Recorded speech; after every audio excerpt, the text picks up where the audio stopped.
is the Miller Lite Cowboys Hour, supported by Albertsons. and brought to you by Miller Lite, the only beer of the Cowboys. It's Miller time. Albertsons and Tom Thumb, the official supermarket and pharmacy of the Dallas Cowboys. Lucchese, the official bootmaker of the Dallas Cowboys. Blockchain.com, trusted by millions, trusted by America's team. And by Omni. Omni Hotels and Resorts, the official hotel of the Dallas Cowboys. It's Victory Monday! now your hosts, Hayley, Sutton, and Brad Sham. Yeah, it is Victory Monday. I like that intro. Welcome, everybody. Welcome, everybody, to Concrete Cowboy. It is Victory Monday. The Victory Monday fan club is right over here. And look who's here. Ezekiel Elliott is here. Hi, Zeke. Oh, we love Victory Monday. Hey, I want to say thank you to these great folks at Concrete Cowboy who have been our hosts here in the Star District for the last few weeks. Next week, we are moving right downstairs to Cane Rosso, everybody's family. But this will be the last show up here for this part of this season at Concrete Cowboy. And what a great job of hosting you've done, so thank you. We appreciate you very much. And we're delighted to have, there you go. See, you guys are coachable. You figured out what you're supposed to do. Good for you. We are delighted to have all of you listening wherever you are around the Dallas Cowboys radio network and streaming live and in living color, whatever day of the week you're streaming us on DallasCowboys.com.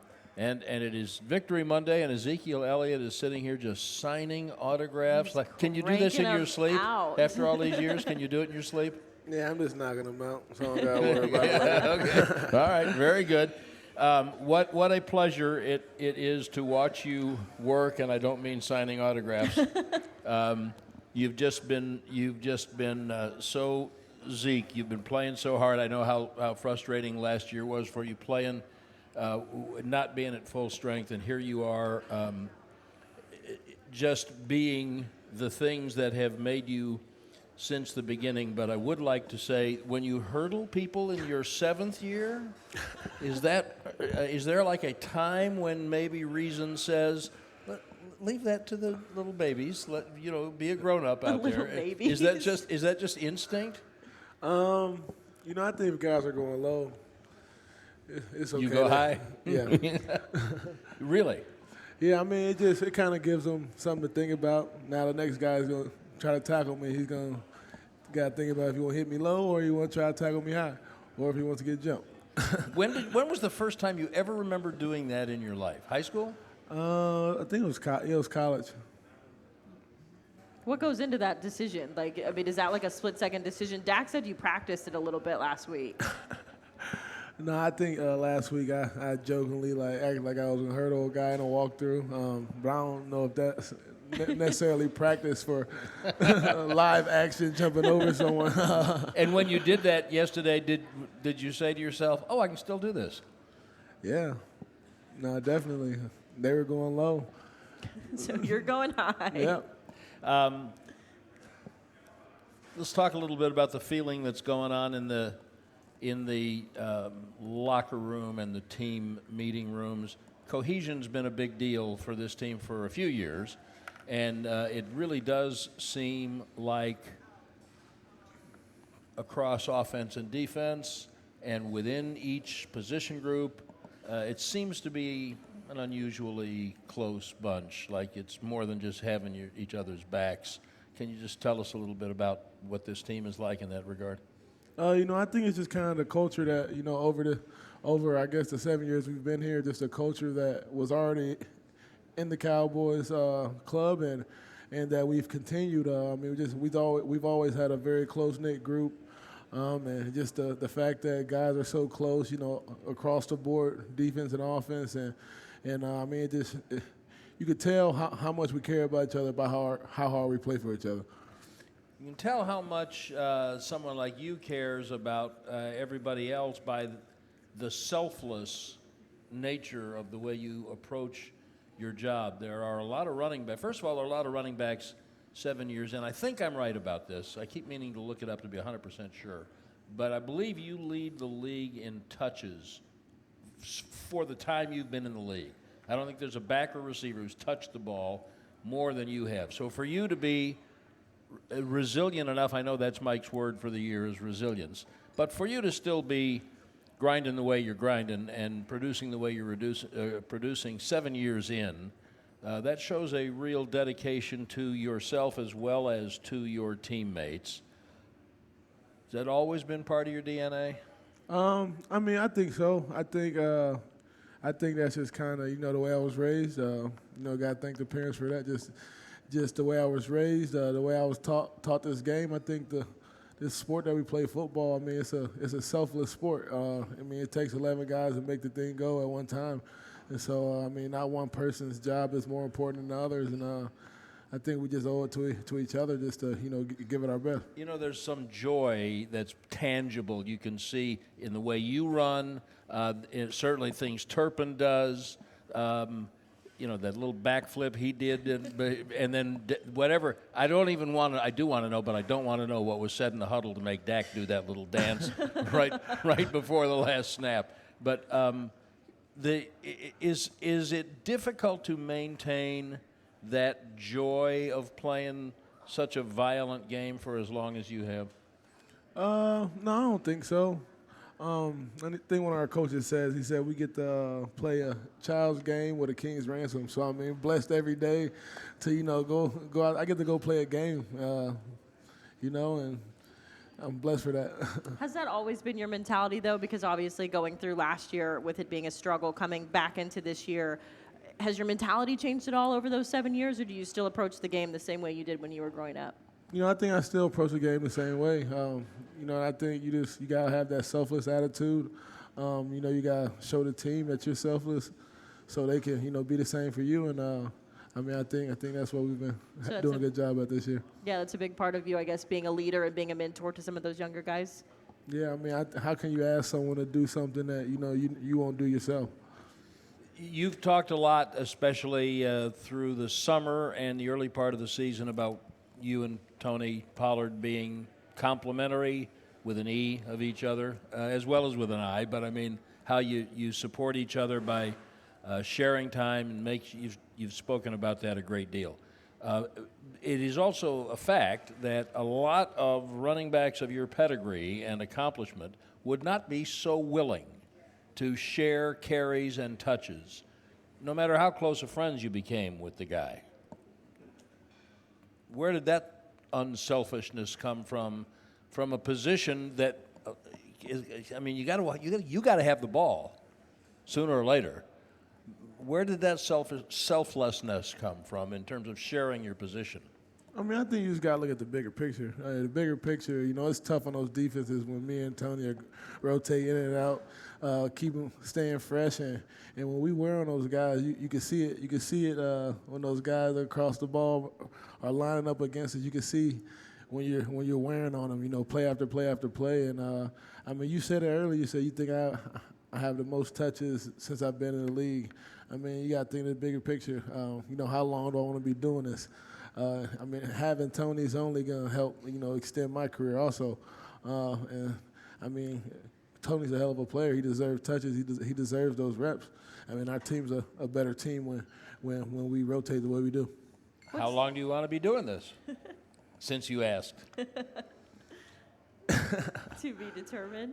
Yeah, to be determined. Maybe a bad day. The day after a game might be a tough day to ask. Look, you're a great running back's shelf life is you're probably bumping up right against the average one, but obviously you're not average. Now, I'm not trying to get.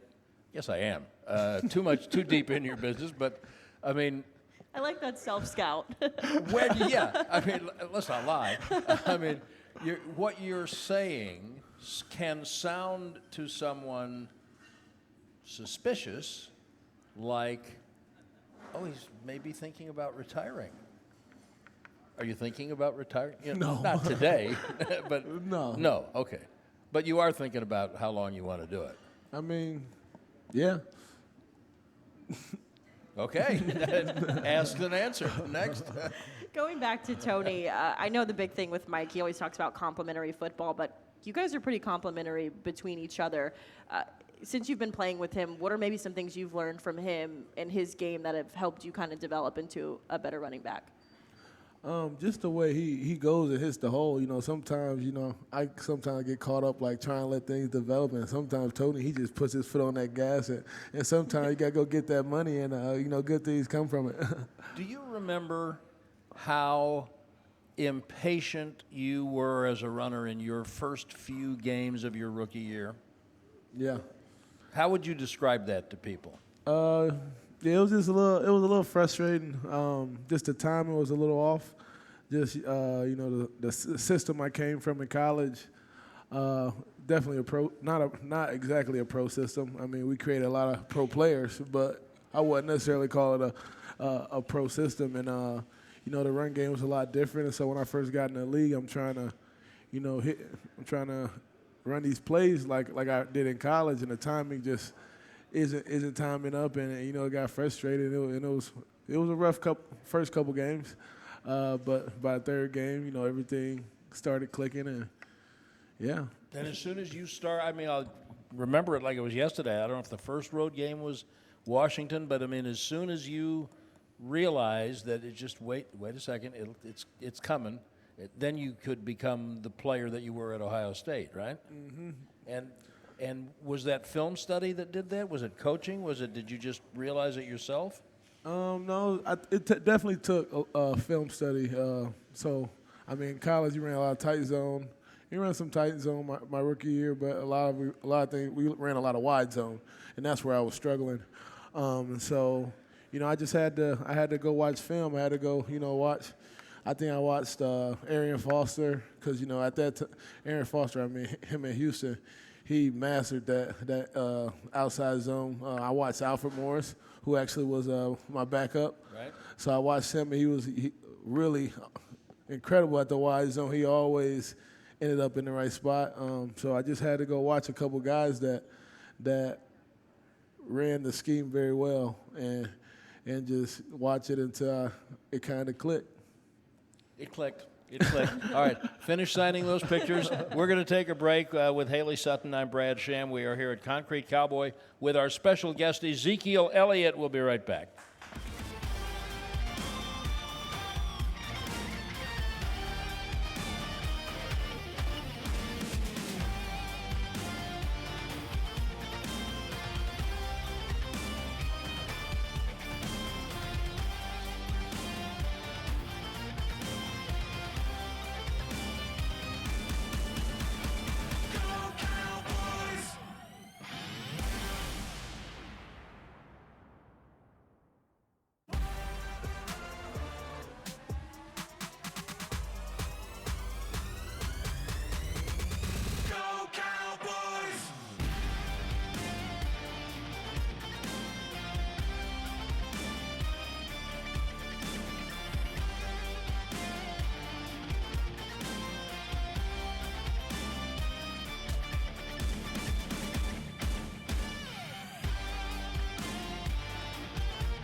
Back to the Miller Lite Cowboys Hour, supported by Albertsons.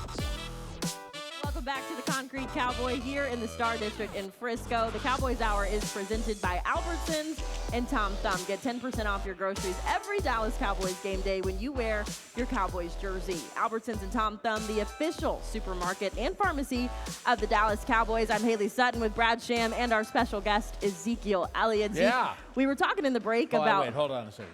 Ezekiel Elliott. Can we do better than that? It's Victory Monday. Y'all are acting like you're in church, for crying out loud. See the man work yesterday? Come on now. You caught me off guard. I thought I said something wrong you again. did. No, you did great. They fell asleep in their antipasto. I don't even know what that word means. Antipasto, cane rosso, all the things. You threw me off, Brad. Come on, audible. Audible, right. Zeke, obviously, we're talking about Sunday's game, just how you've been feeling in your career and all that, but I wanted to ask you the obvious question. What was it like to have your guy, Dak, back out there with you on Sunday? It was great. It was great to have Ford back out there. We all know what he means to our team, and, it was definitely good having him. Did you feel a difference in the offense, or how seamlessly did it feel? Yeah, we felt good. I mean, we look good. The energy's different, isn't it? I mean, obviously Cooper ran the offense about as well as you could run it. But there's a different energy. Their personalities are different. No, exactly. I mean, Dak, like you said, they got different personalities, but Ford's our leader. So he makes the thing go, and I mean, like you said, it was great getting him back out there. McCarthy told me yesterday that in the morning, I guess when they talked Sunday morning, he said that Dak was so excited about the prospect of playing again that he almost did too much in the meeting on Saturday night. He almost lost his mind in getting ready for the meeting and then whatever the quarterbacks do on Sunday. Did you see that in him? You know him pretty well. No, I didn't see that. But I mean, you could tell he was excited. I think he was probably at the stadium. I think I had texted him if we had to check in at the Star before we went to the stadium. I texted him probably around 7:30, and I think he was already at the stadium. So in the morning? Yeah. Oh my God. Wow. So I mean, he's definitely excited to get back out there. I mean, we know how much he loves this game and how much he loves being out there, how much he loves competing, and so I can only imagine. All right. There's a part of your game that some of us who have been around you since you got here have been asking you about since you got here. But I was just watching the first quarter offense again. Third play of the game, a sack. But you, in pass protection, drop off, you see the linebacker, and you stoned him almost out of the frame. And you have been an outstanding pass protector almost from day one. And I love hearing you talk about the approach that you take to that, the pride you take in blocking. It's ostensibly not what you're paid for, but it certainly is a part of the complete back that you are. And I think there are a lot of maybe young players, kids listening who, are running backs, would love to know what your approach is to learning to block and then carrying through the plan. I'll say probably, I've always loved, hitting. I've always been a physical player, but I'll say when I got to college, I was 17 years old. I got guys 3 years older than me, guys that are bigger than me, faster than me, stronger than me. So I'm like, my running back coach Drayton, he always preached, it doesn't take any, it takes some skill to block, but a lot of it is just heart, it's want.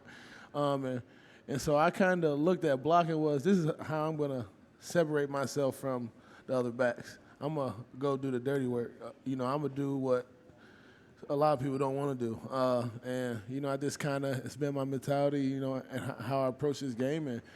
And also, in pass protection, that's just another way to lean on that defense, make that linebacker feel you, get a nice shot in there. Why didn't you play defense? You just run and hit the guy all day long. I played defense. I did play defense in high school, but I wanted to play running back. It hits better when you get to score the touchdowns. I mean, you can still hit on offense. No, you can. No, you can. Are you like a lot of offensive linemen like to see guys wear down? I know a lot of offensive linemen, you do too, who their objective is by the end of the game they want to see the guy quit. I mean, that's how my college coach. This is kind of what he compared it to. He said that the defense is like a shield, and you keep hitting this shield. First couple times you hit it, nothing might happen. But the third, fourth time it's gonna start to it's gonna start to splinter. It's gonna start to dent, and then you keep hitting that shield enough times. Eventually it's gonna break. So I mean, you gotta get as many of those shots in as you can. So that's your objective, is to break the shield. Yeah. Okay. Just keep that in mind. There's your mental picture. When you see his running style, he's trying to break the shield. Okay. Zeke, I wanted to ask you, because you bring up the defense, obviously what they've done this year is incredible to keep you guys in games and to also keep you guys motivated. What's it like going against them in practice every week, and just how good, or how much better, I guess, does that make y'all on the other side of the ball? At times it's pretty frustrating. I mean, you look at our defense, you just look how deep across the board we are. I mean, you look at this, specifically that D-line. Yeah. I mean, you got great players like Sam Williams. I mean, I think he only played 12 plays last game. So, I mean, they're a deep group. You can see the competition that's in that room, and they all compete against each other. It makes that defense so much better, and of course they're fresh. But I mean, going against them, it's frustrating at times, but it kind of makes Sundays easier. Was that the expectation going into the off season and training camp, that the defense was going to be as good as they are right now? I would say so. I mean, you look at what our young guys did last year, and Michael Parsons and Trayvon Diggs. Just the way they played last year kind of led that defense. You got D-Law. D-Law, he's making that D-line go, and with those leaders and the depth of their defense, I mean, they're really good. Yeah, they are. And you mentioned a lot of rookies in there too, Sam Williams.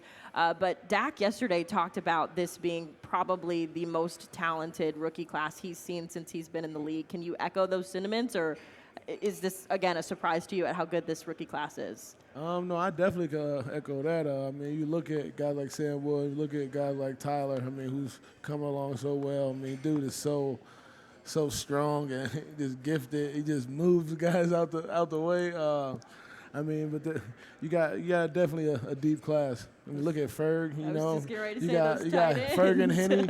I call him Beavis and Butthead. Mike called him. What did Mike call him today? Frickin' frack. Well, frickin' frack. But Beavis. Dare I even ask which one is Beavis? And I don't think it matters. It's just interchangeable parts. Hey, you mentioned Micah. I can't imagine, since in 20 he opted out of the COVID year, as so many players did. I can't imagine that you knew too much about him other than he was a good player when he came in here last year. Would I be right about that? Yeah. So when you got on the field with him and saw him start to play in some games, what were your thoughts about what you were suddenly teammates with there? It was like, how can a dude be this big and this fast? Like, it's scary. I just remember the first time he ran up on me in practice. I'm just like damn. Excuse my language. I'm like, man, where did this dude come from? But I mean, just the combination of just his size and his strength and his speed. Now I feel bad for those quarterbacks and tackles that. Yeah, you can't even block him with a running back. No, I don't feel Not bad. really. Dan Quinn was talking today about one of the aspects of your team that he really likes, as a guy who's coached a lot, is how excited the offense and defense are for each other when something's going on. So the play where Micah ran down the tight end on the screen just before the D-Law punched the ball out and got the fumble. Did you see that play? Were you in a position to see him chase the guy down from behind? No, yeah, I saw that. I mean, everybody can see in the stadium. Well, that's true. We got that big screen. TV. I'm actually looking at it right here. Yeah, fair enough. Yeah. But I mean, yeah, a crazy play by him, and just to show that, you know, he didn't quit on that play. And, I mean, that play probably won us the game. I mean, because that game's a different game if that tight end scores on that play and we don't even get a chance for a D-Law to, you know, force the big turnover.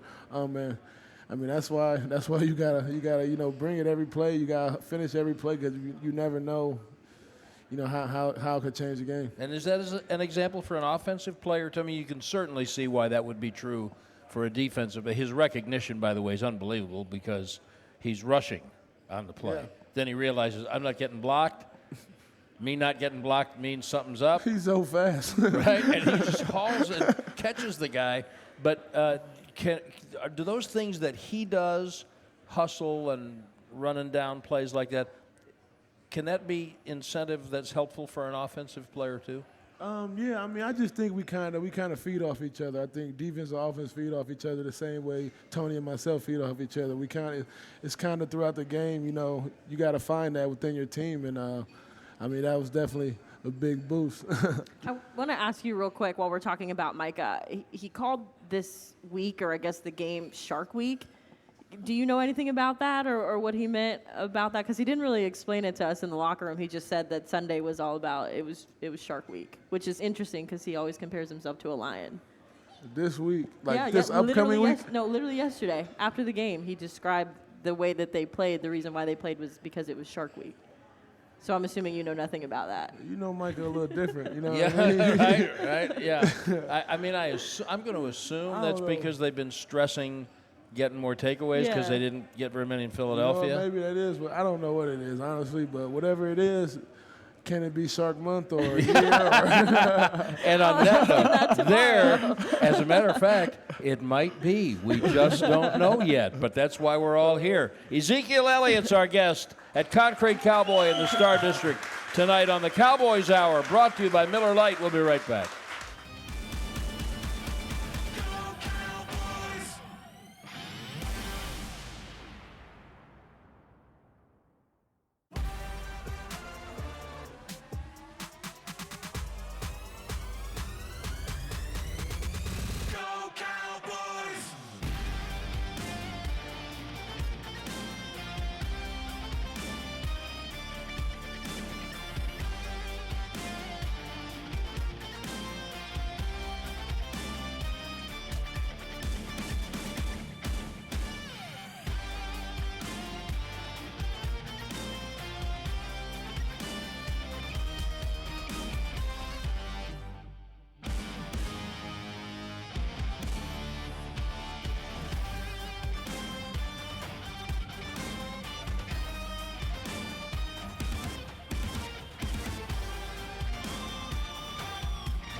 Albertsons.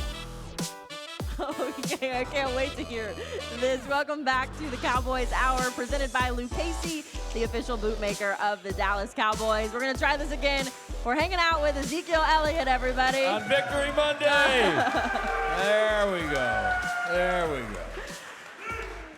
Zeke, we're talking about Micah before the break. We were talking about the Shark Week. Do you have an update, or do we skip past that? I think he said it was just like made up. Like they just made it up.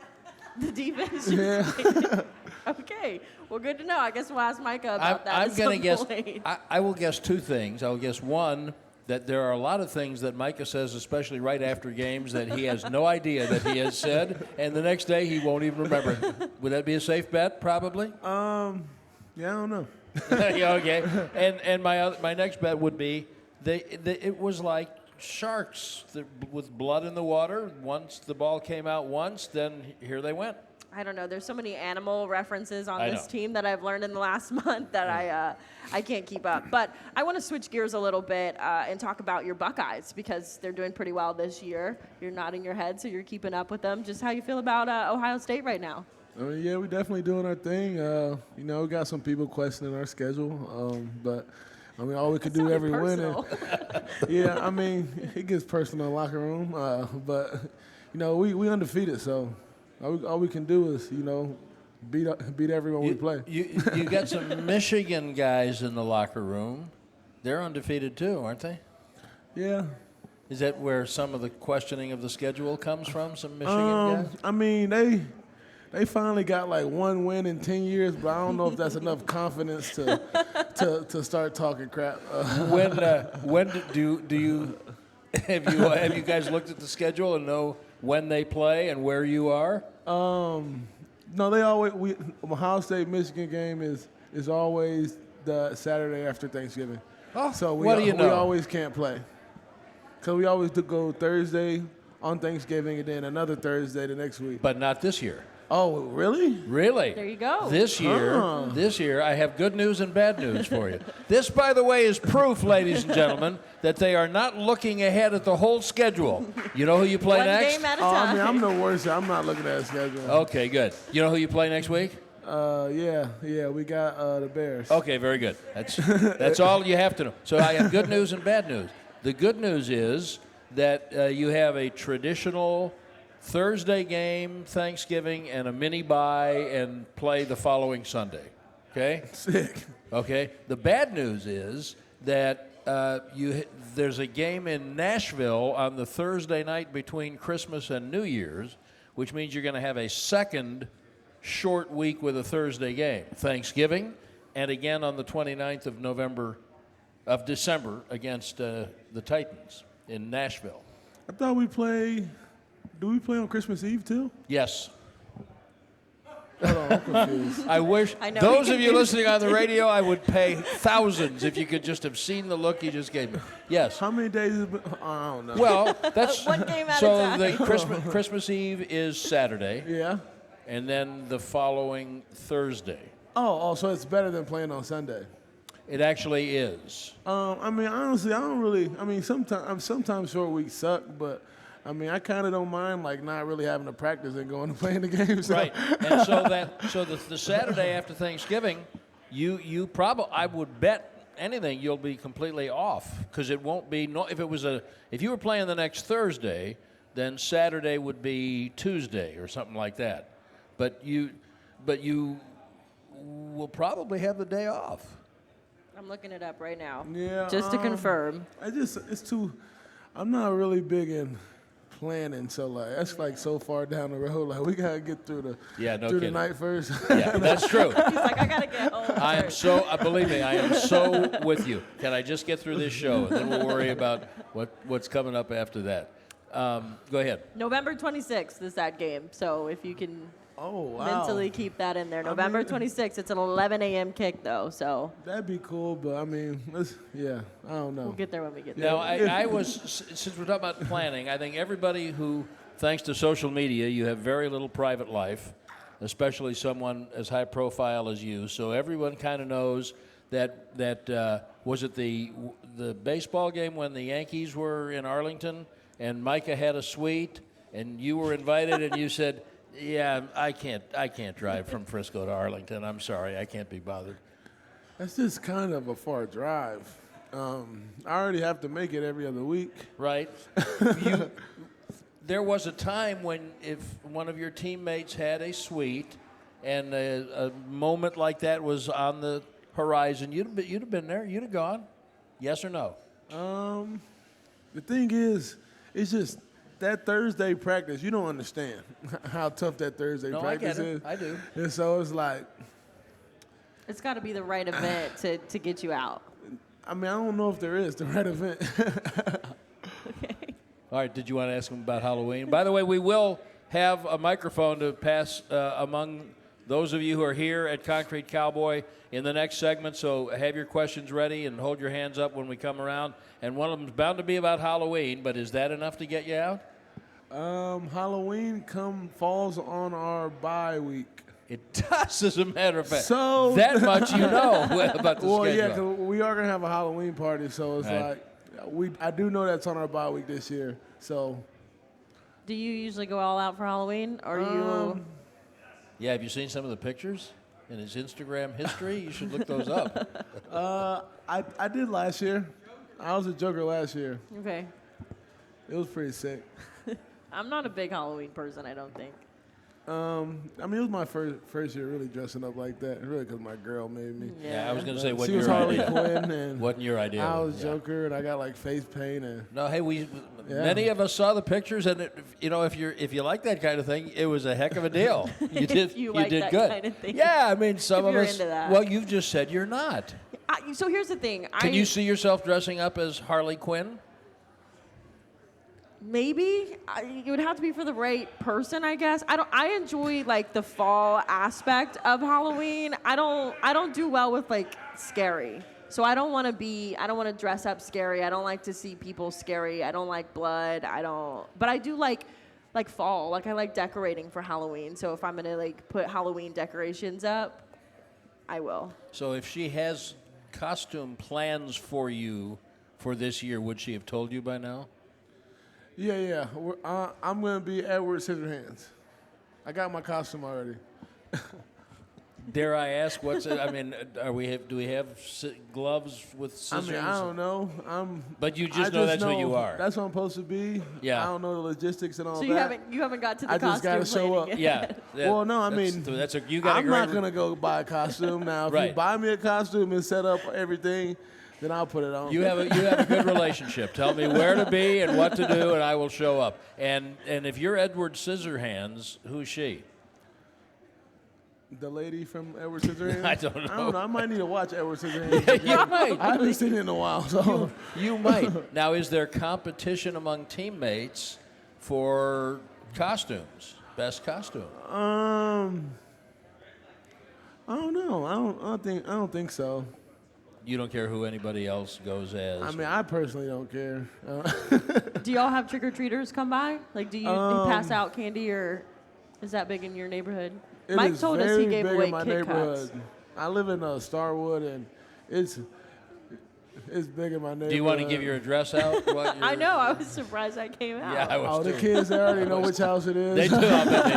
I'll bet they do. They already Well, know which house it is. You know, I give out candy for about an hour, and then I take my ring, I unplug my ring, and turn my lights off. And so when you trick or treated as a kid, you did that, right, in St. Louis? You were No, I didn't trick or treat. You growing did up. not? I did not. Didn't want to, or mom and dad said no? We we're not just into didn't. that. We didn't do it. So how then do you know what kind of candy to give out? I mean, I think we all know what good candy is. You know, all the good stuff. Okay. So what do you like to give out? Reese's, Twix. You gotta have like a good mixture of the chocolate and like the sweet, like Skittles and Starburst, and so you gotta have a little bit of everything. When it comes to candy bars, do you like to give out the gigantic ones? Haley started to say. Yeah. Mike McCarthy told us last week that when they were in Green Bay, his wife made sure that they had the big candy bars to give away, and everybody in Green Bay pretty much knew it and came to visit. Yeah, I'm not looking to draw a bunch of Did you hear what he trick-or-treaters. said, Brett? He said he gives out candy for an hour, and then Yeah, he turns I off did. the lights and turns off the ring. I don't want to be like Scrooge, you know what I mean? I'll give some candy out, but after an hour, I also heard him kids, say you that. got from 7 to 8 to Okay. get your candy. Okay. Well, now that's interesting because, but it's on a Monday. It's Monday of your bye week, so they can start. What Oh, you know what? I think our Halloween party is Monday night, so maybe not. Maybe Sorry, kids. might be out of luck this week. Try the this week. neighbor. Okay, bad news. Kids in the Starwood need to know that that's just not happening. Okay. Now I'm gonna get TP. Yeah, yes, you are. Yes, you are. I think that's entirely possible.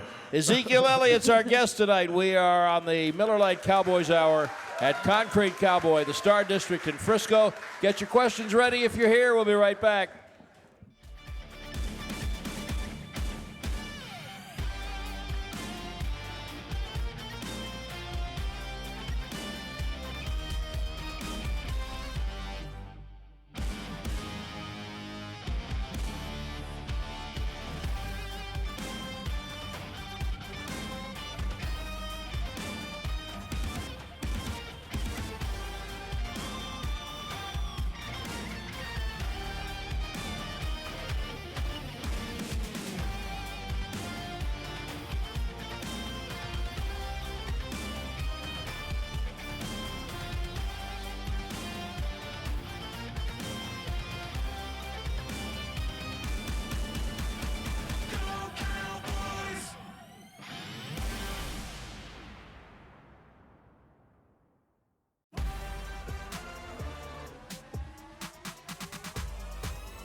Supported by Albertsons.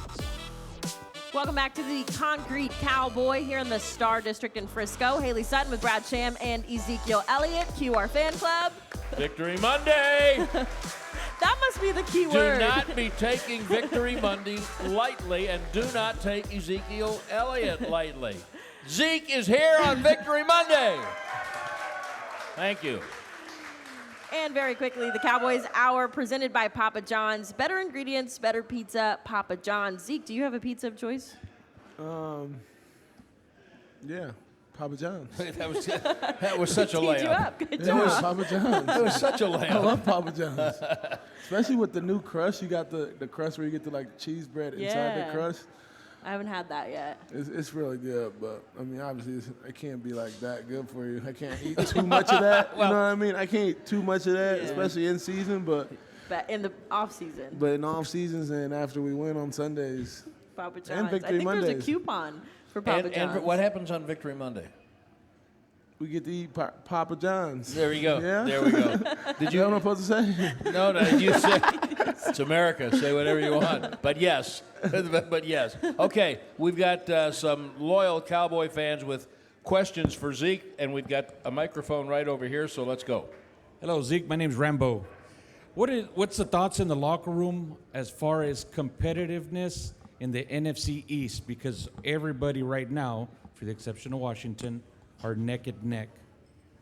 Yeah, obviously our division's doing pretty well, and I mean we have a good division right now. So I mean it just makes those division games that much more important. But obviously at the beginning of every year, our goal is to win the NFC East. We don't care if they suck or if they're good. We just gotta go beat them up. So yeah, we gotta just stay on our P's and Q's. I mean, everyone in our division is really good this year. So I mean, we just gotta do everything we can to win those division games.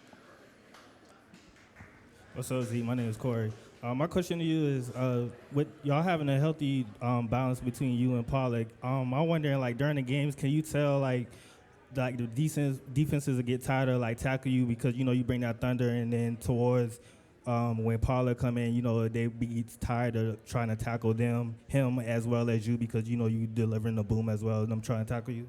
Yeah, so I mean, like when you run the football, it just takes a toll on the defense, and when you have two really good backs, then why not run as much as you can? I mean, I'd love for me and Tony to touch it 20 times. So that'd be a fun game. But I mean, those body blows they wear on defenses, and you can see, you know, with each run, you know how it wears on the defense, and you can really feel it, you know, late in the second quarter and late in the third quarter as the game goes on. Just that defense, you know, kind of tiring out. So, Corey, it's a great question, but it does beg there's two sides of that if you just peel the question back a little, it kind of suggests that no one is afraid of Zeke's speed, and it kind of suggests that no one thinks that Tony is tough between the tackles.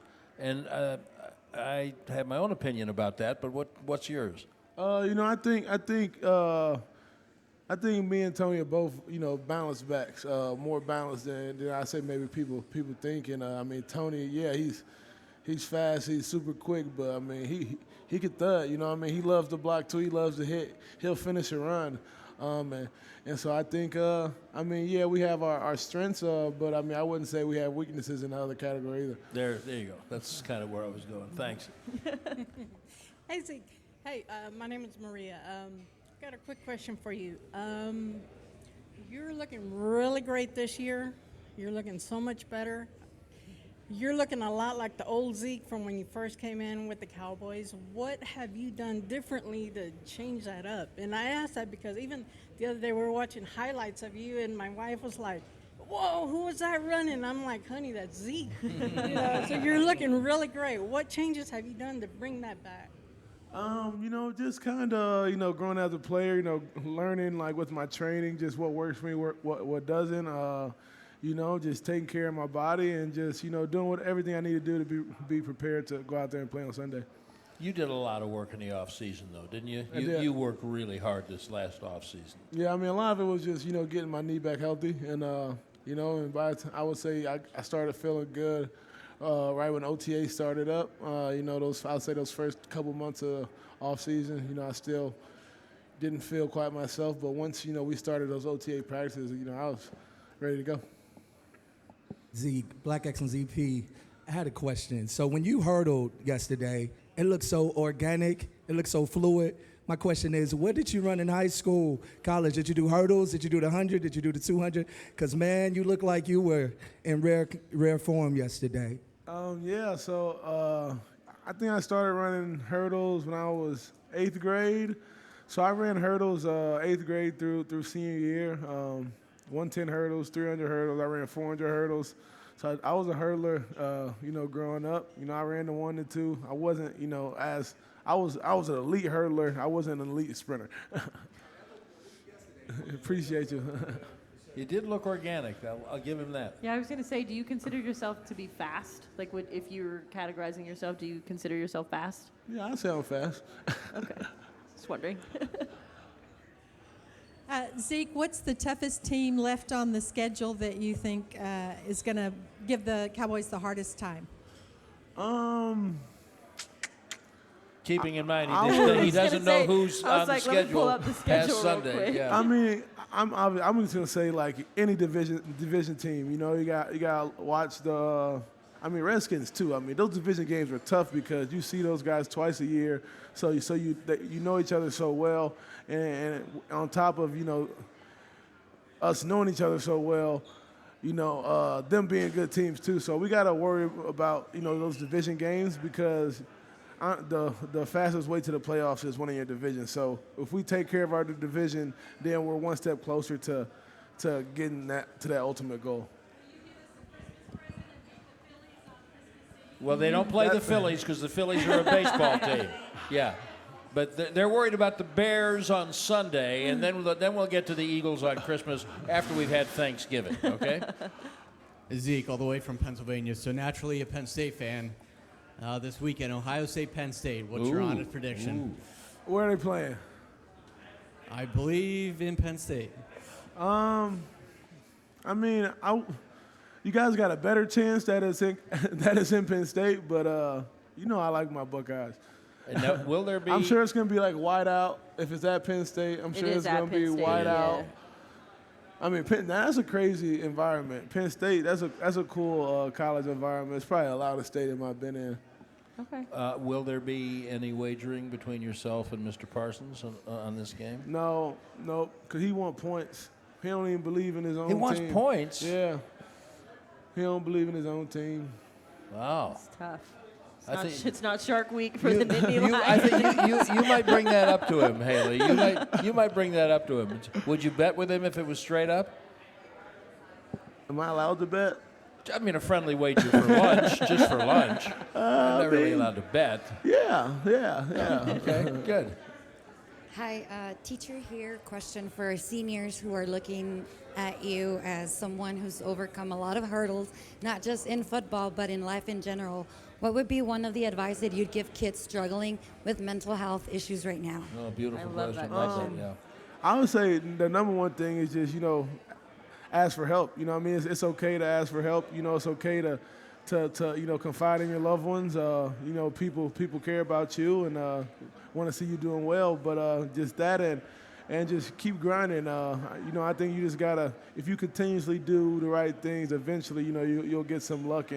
And when you get that luck, if you're already building those habits to be doing the right things, you're gonna be able to take advantage of that opportunity. I love that jacket, by the way. It's very cute. I'm going to ask you a question from all the Cowboy fans. You scared us with that looked like a hyperextended knee. One play, you kind of went down. How's your knee doing now? He also went back in a game, you know this. Yes, he did. Yes, okay. It's sore. It's definitely sore.